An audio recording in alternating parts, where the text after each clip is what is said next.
Ертеде орман патшасы арыстан тоғайдың қалың беделінде ұйықтап жатады. Бір тышқан ойнақтап, үстінен жорғалап жүргенін сезеді.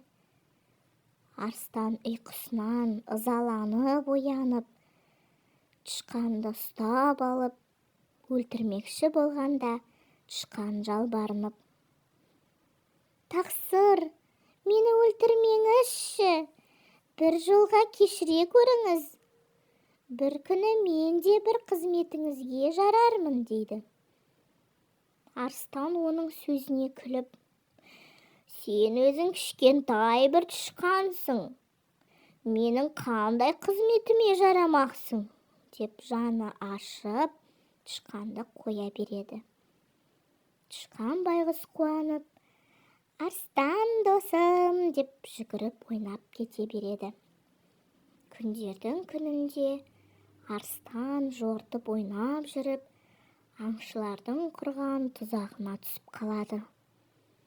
Шарқ ұрып тыпырлап, ақырып, бақырып жатса да, тұзақтан құтыла алмайды. Сол жерден өтіп бара жатқан тышқан арыстанды көріп, қасына келіп қарап тұрса, арыстан тышқанға қарап: «Тышқан, көмегіңді бере көр», дейді.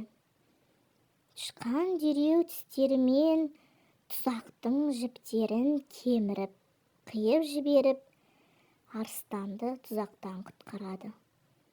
Сол кезде тышқан арыстанға: «Мені кішкентайсың деп мән бермеуші едің. Міне, сені бір ажалдан алып қалдым», дейді.